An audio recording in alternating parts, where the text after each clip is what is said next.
Show the effect of the following transactions on the accounting equation. Accounting equation होता है assets is equal to liabilities plus capital.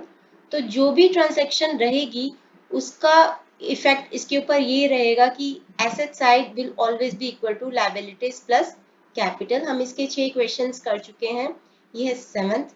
तो start करते हैं। Started business with cash 50,000।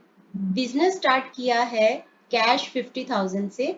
तो business में proprietor होता है जो बिजनेस का ऑनर है, जो कि रिस्क लेता है, जो बिजनेस स्टार्ट करता है, बिजनेस करता है। तो उसने कैश इन्वेस्ट किया हो या गुड्स इन्वेस्ट किए हो या अपना खुद का कोई एसेट्स इन्वेस्ट किए हो बिजनेस के अंदर, तो उसको बोला जाता है capital. Amount invested by the proprietor is called capital. तो यहाँ पे कैश एक एसेट है और कैपिटल 50,000 है। तो हम स्टार्ट करते हैं इस क्वेश्चन को।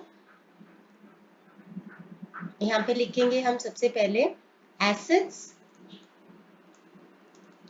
Is equal to liability plus capital.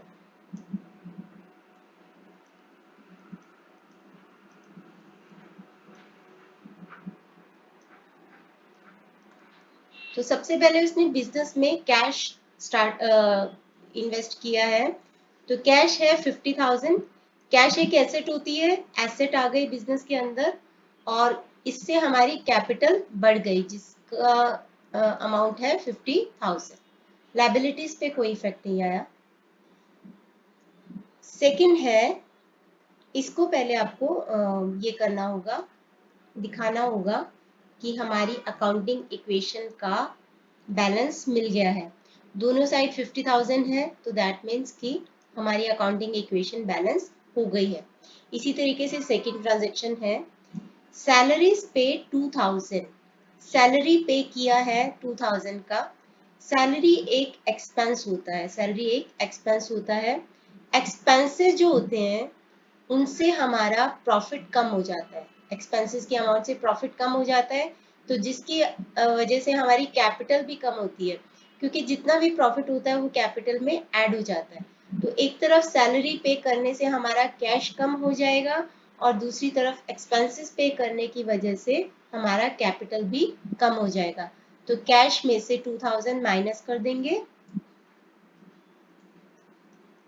और कैपिटल में से भी 2,000 को माइनस कर देंगे। तो हमारी कैपिटल रह जाएगी 48,000 और इधर कैश भी रह जाएगा 48,000। तो फिर से हमारी अकाउंटिंग इक्वेशन बैलेंस हो गई है। थर्ड है वेजेस आउटस्टैंडिंग ₹200। आउटस्टैंडिंग वेजेस सबसे पहले होता क्या है, आउटस्टैंडिंग एक्सपेंसेस का मतलब होता है जो एक्सपेंसेस ड्यू हो गए हैं बट नॉट पेड। ड्यू हो गए हैं बट नॉट पेड, यानी कि उनको पे करना बनता है क्योंकि वो ड्यू हो गए हैं बट अभी भी हमने पे नहीं किया। तो हमारा अकाउंटिंग का रूल होता है कि जो भी एक्सपेंसेस करंट ईयर को बिलोंग करते हैं, करंट ईयर को बिलोंग करते हैं, अगर एक्सपेंसेस ड्यू हुए हैं तो that means they belong to current year. तो करंट ईयर को बिलोंग करते हैं, चाहे वो पे किए चाहे पे नहीं किए, उनको हमें दिखाना होता है एक्रूअल बेसिस के ऊपर। तो एक्रूअल बेसिस के बारे में मैं बाद में बात करूंगी, एक चैप्टर आएगा उसके अंदर डिटेल में। तो जो भी एक्सपेंसेस ड्यू हो गए हैं, चाहे पे किए चाहे नहीं पे किए, उनको हमें दिखाना होता है। तो ये एक्सपेंसेस हैं तो इनसे हमारा प्रॉफिट कम हो जाएगा। तो सबसे पहले तो कैपिटल में से उसको माइनस कर देंगे। दूसरा, ये हमारे लिए लायबिलिटी का काम करेगा क्योंकि ये एक लायबिलिटी है जिसको कि हमें पे करना है, जिसको कि करंट ईयर को बिलोंग करती है तो हमें पे करना है। तो एक तरफ हमारी एक लायबिलिटी क्रिएट हो गई, आउटस्टैंडिंग एक्सपेंसेस, और दूसरी तरफ क्योंकि एक्सपेंसेस ड्यू हैं तो ये हमारे प्रॉफिट को कम करेंगे। तो प्रॉफिट को कम करेंगे तो इससे हमारी कैपिटल कम हो जाएगी। तो हम इसको दिखा देते हैं, ये है वेजेस आउटस्टैंडिंग 200। तो इसका नाम रख देते हैं आउटस्टैंडिंग एक्सपेंसेस, लायबिलिटी का नाम रख देंगे यहाँ पे आउटस्टैंडिंग एक्सपेंसेस। तो ये वेजेस हैं 200 के, हम यहाँ पे दिखा देंगे इसको नेक्स्ट लाइन में 200। एक तरफ तो लायबिलिटी क्रिएट हो गई है और दूसरी तरफ हमारा प्रॉफिट कम हो जाएगा क्योंकि एक्सपेंसेस हैं, तो इसकी वजह से हमारी कैपिटल भी कम हो जाएगी। लेकिन फिर भी हमारा ये जो इसका टोटल रहेगा वो रहेगा 48,000 क्रेडिट साइड मतलब राइट हैंड साइड का। कैश पे कोई इफेक्ट नहीं आएगा क्योंकि हमने पे कुछ नहीं किया, तो फिर से हमारी अकाउंटिंग इक्वेशन बैलेंस हो जाएगी। नेक्स्ट है interest due but not paid 100।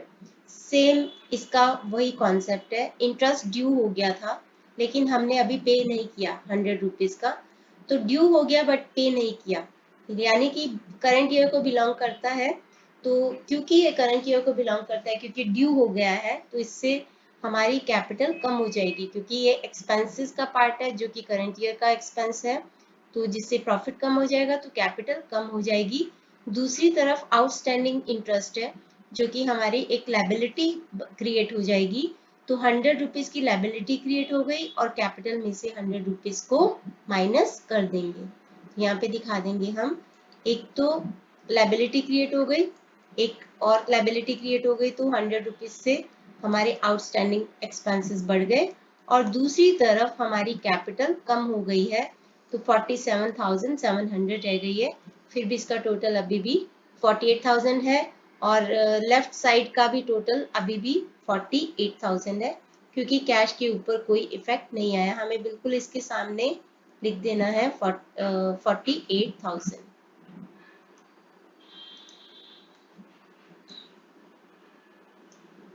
यहाँ पे हम दिखा देंगे इसको 48,000। अगेन हमारी अकाउंटिंग इक्वेशन बैलेंस हो गई है।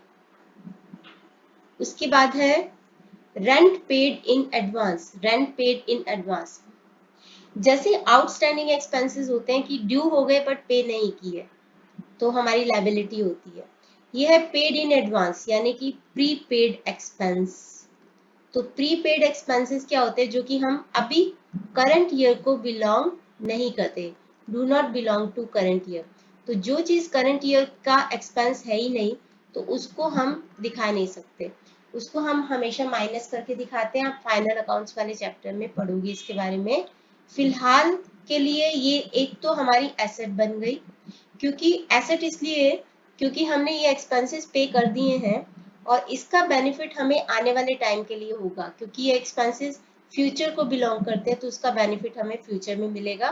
तो एक तो ये हमारी एसेट बन गई, प्लस ये हमने पे कर दिए हैं। पे कर दिए तो दैट मीन्स कि हमारा कैश उतनी अमाउंट से कम हो गया होगा, तो कैश कम कर देंगे और एक नई एसेट क्रिएट कर देंगे जिसका नाम है प्रीपेड रेंट। मैंने इसका नाम प्रीपेड एक्सपेंसेस क्यों नहीं रखा, क्योंकि आउटस्टैंडिंग दो चीजें थी, वेजेस था और इंटरेस्ट था, तो इकट्ठे उनका नाम आउटस्टैंडिंग एक्सपेंस रख दिया। प्रीपेड एक ही चीज है, रेंट है, तो हम इसका नाम रखेंगे प्रीपेड रेंट। तो यहाँ पे लिख देंगे हम, एसेट क्रिएट हो गई है जिसका नाम है प्रीपेड रेंट।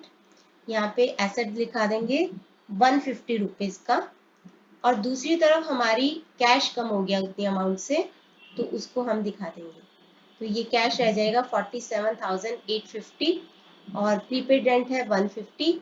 जब एंड आएगा तो आपको डबल अंडरलाइन करके इन सबको क्लोज कर देना है, और यहाँ पे हमारी कैपिटल पे कोई फर्क नहीं, 47,700। तो आप देख पा रहे हो कि दोनों साइड का टोटल 48,000 ही है और हमारा आंसर भी इससे मैच कर रहा है। तो ये था क्वेश्चन नंबर 7।